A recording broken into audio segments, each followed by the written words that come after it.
Johann Wadephul, German Foreign Minister, welcome to Al Arabiya, sir. Thank you for having me. It's a pleasure, sir. I'd like to start asking you about the conference last night about the two-state solution. A great number of countries coming out in support of recognizing Palestine. Your thoughts? Yeah, my thought is that the two-state solution is the only solid solution for Israelis and Palestinians, and Germany is fully supportive of doing everything to come to two states. We are concentrated on building a Palestinian state. There's a lot of work to do. We are, in these days, farther away than we were before. But Germany is still committed to that goal. And at the end of this process, the Palestinian state will be recognized by Germany. What's holding you? We do not see that at that stage it makes sense to recognize the state. See how the Israeli government is reacting in that very situation right now. That's not helpful, I would say. And a state should be recognized when a state is existing. So, and a lot of things are still missing if you look to the Palestinian state, which has to have a chance.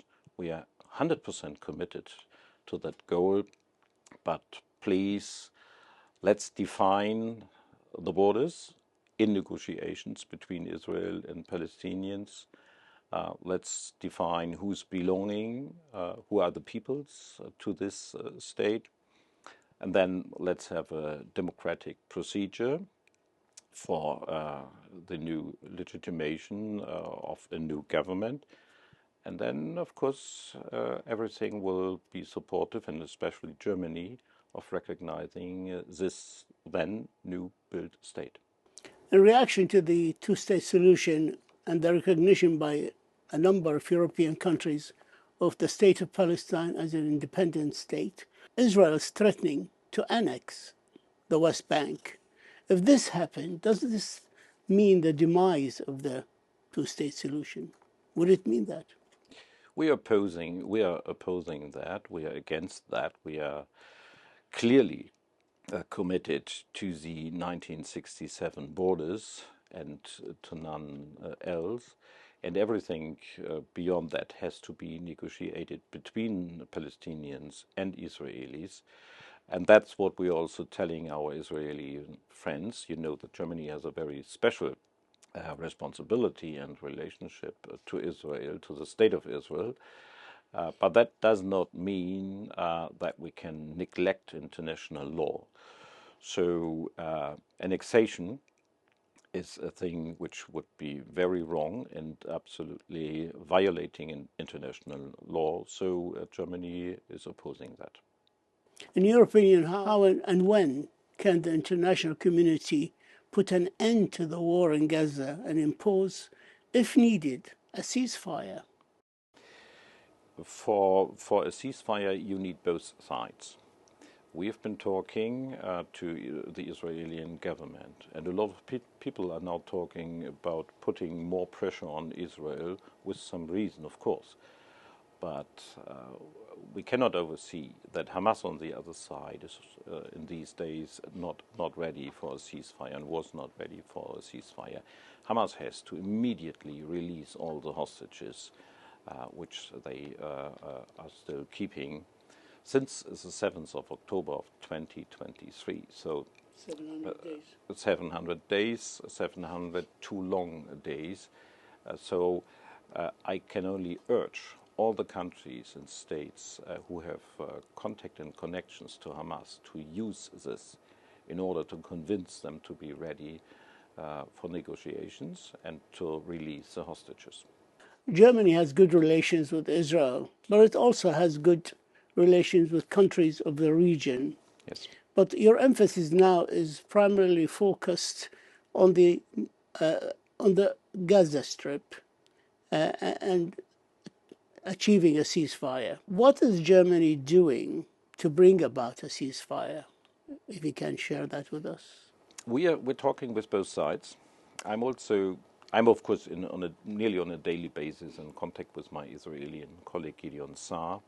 On the other hand, I'm frequently talking to my Egyptian colleague, to my Qatari colleague, to my Turkish colleague, who have really good connections to Hamas. And I'm using these talks with both sides in order to contribute something to the process, which hopefully will be successful as soon as possible. So Germany cannot be neutral with regard to our history. Will always be on the side of Israel.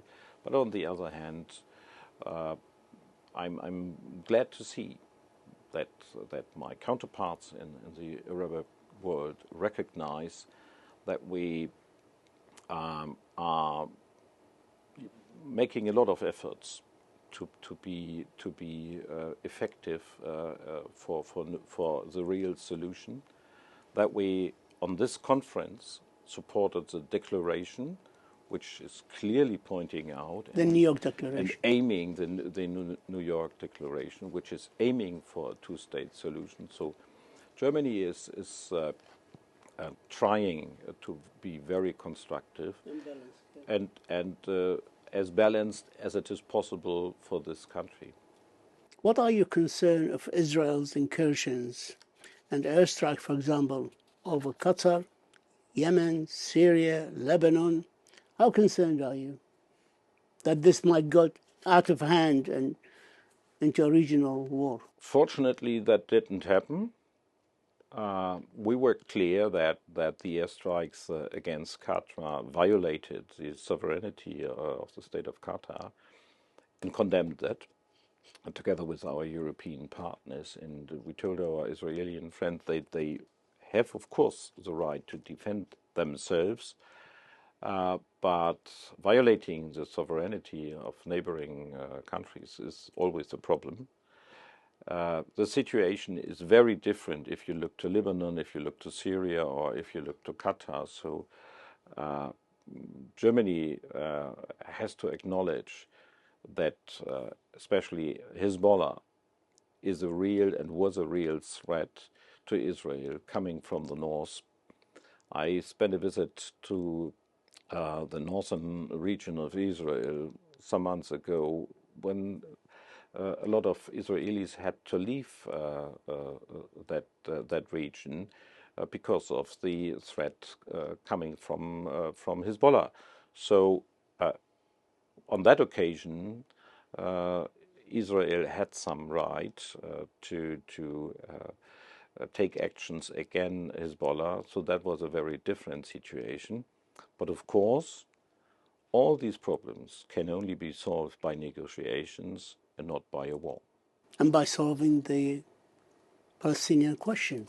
Yes, of course. But on the other hand, we cannot neglect, and especially Germany, which feels responsible for the existence and security of the State of Israel, that also if you had solved the problem of the Palestinians, there will still be an Iranian state which is still trying to eliminate the Israeli state, which is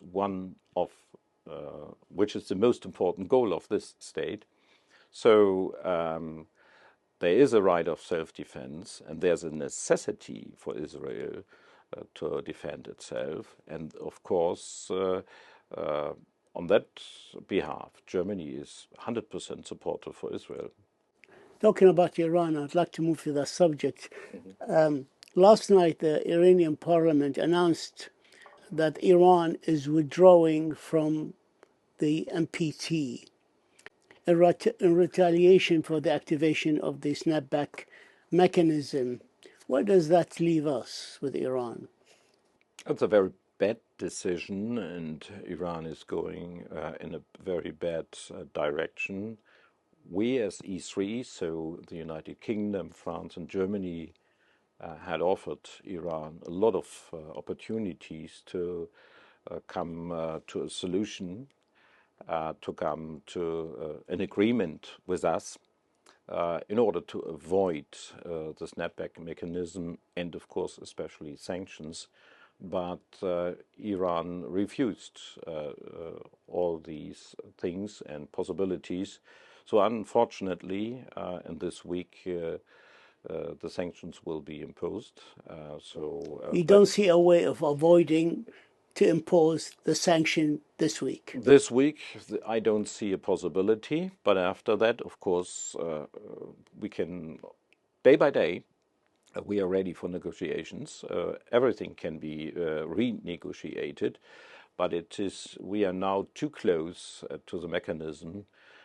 We have offered Iran these opportunities weeks ago, and they didn't take this opportunity. So we are now where we are, but this must not be the end of negotiations, of course. Are you going to hold negotiation during this high-level week in the UN? Perhaps pre-negotiations or something similar like that. We are always open for talks, and there's a possibility that I will meet together with my colleagues, our Iranian colleague. But as I said, we are too close to the mechanism at this point.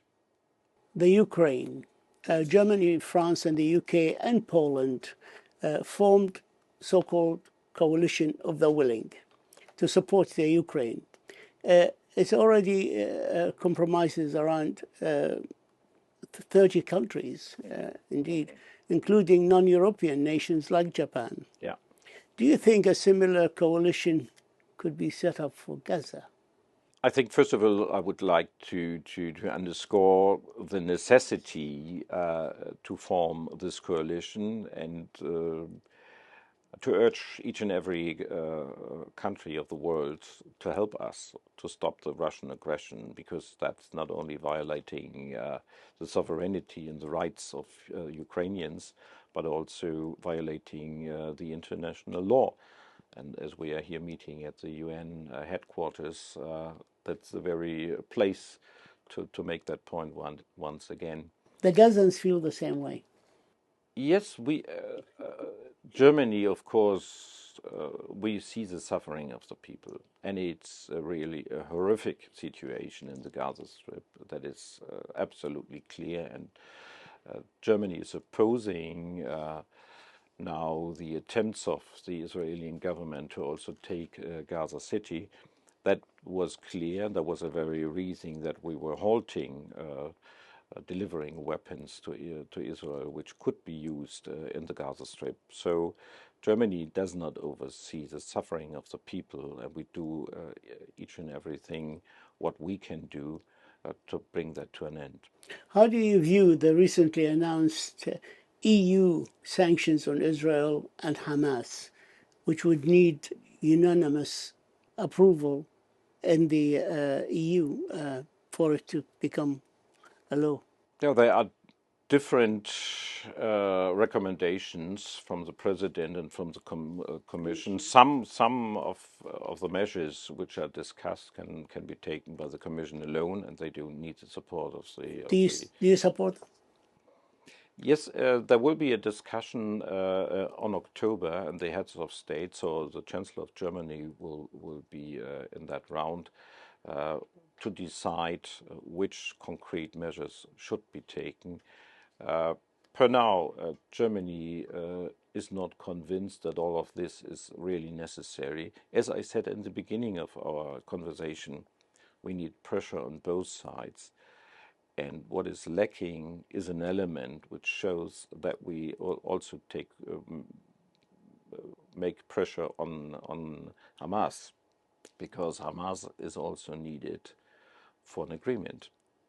I have one last question here about the UN funding cuts. Do you expect countries like Japan, like Germany, could come up with extra funding to make up for the shortage resulting from the US cutting or stopping its funding to some agencies, very vital agencies, in the UN? I don't think that we will be able to replace the United States of America. It's a much No, but bigger country than Germany of is. course, of course. Germany is a very big donor to the United Nations. I think we are now on the second place after the United States. And of course, we will not leave that place. So But collectively with Japan and other countries. you can rely on Germany, but there are a lot of other very, I would say, rich countries on the world who could spend more for the UN, and we can ask all of them, and still remind the United States that they really have a responsibility in the world. Johann Wadephul, Germany Foreign Minister, we thank you for this interview and we thank you for your insight and for taking the time to talk to us. We appreciate it. Was a pleasure. Thank Thank you so you. much. Thank you, All sir. the best.